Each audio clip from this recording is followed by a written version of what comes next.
All right, we're back.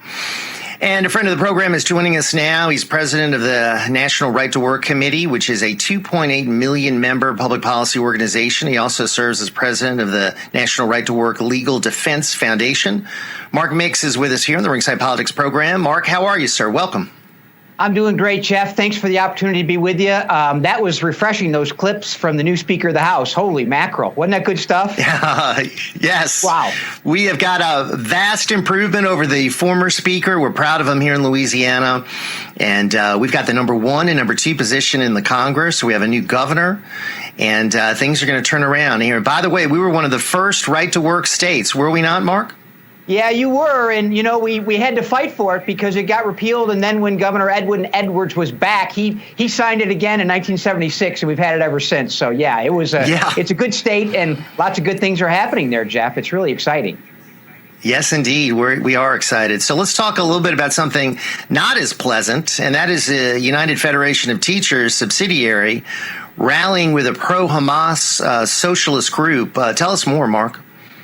Yeah, Jeff, you know, this is one of the results of giving union officials exclusive monopoly bargaining power over the workers they claim to represent, because they get involved in all kinds of things that have nothing to do with the workplace, nothing to do with the classroom where they teach, nothing to do with the terms and conditions of employment, but it gives them the opportunity to be a mouthpiece and a voice for causes and ideas that I think a lot of their membership would oppose. This is the privilege of exclusive monopoly representation, and in the private sector, it comes from the federal government. In various states, it comes from the state legislatures.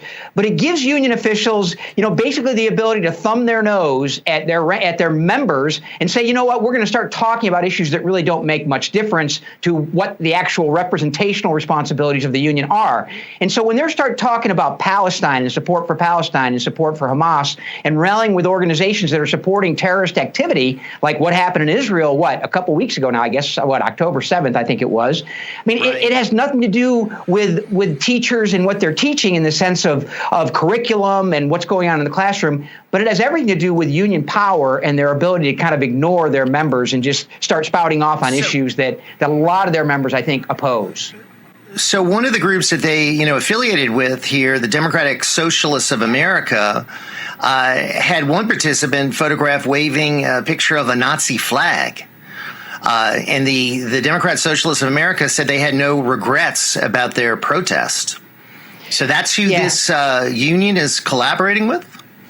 Well, we have a lot of union officials. We have top union officials at the SEIU and actually other unions who are card-carrying members of the Democratic Socialists of America. I mean, that's a historical fact. And the SEIU, for example, had a union official that was a Democrat Socialist of America member. And so when they try to disavow that stuff, it doesn't work because there is history and proof that a lot of the leadership in the union movement is aligned with that type of ideology. And so I'm not surprised. It doesn't shock me at all this happens because, Jeff, we represent literally hundreds of thousands of workers who object to the type of speech that these union officials think they can make on issues like this. But yet, workers' recourse is very difficult. Employee deep recourse is very difficult because of the laws that protect union officials and give them extraordinary privilege. I know so many teachers and so many are in these unions, and I know so many are pro-American. They're actually conservative, but it's the leadership of these organizations that are all so left-wing. And how does that happen? I mean, why do we have rank-and-file members have one set of beliefs, but the leadership is always allied with the Democrats and left-wing causes?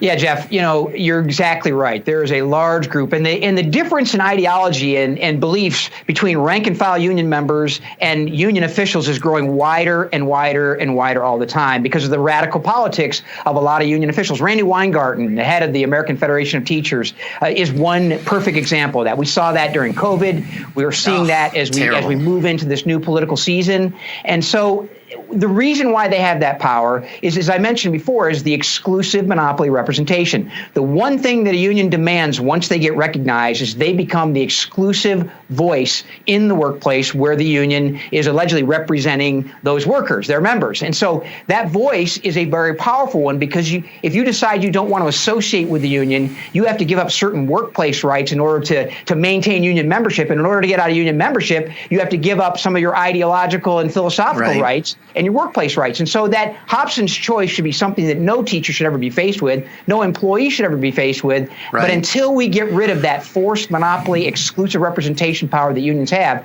this will go on, and I suspect it'll get more intense and more extreme. So in our remaining minute or two, let's talk about Starbucks. What's going on there with their employees?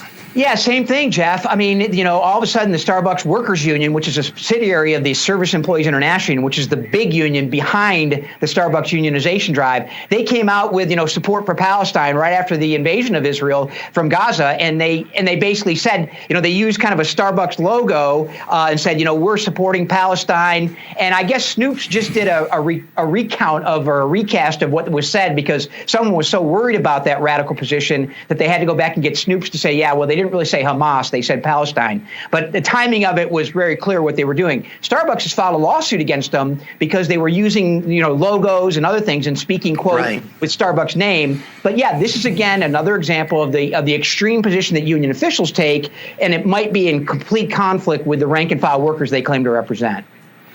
So let's talk in our final minute about right to work. How many right to work states are there, and can we expand that number? Because I think every state should be a right to work state.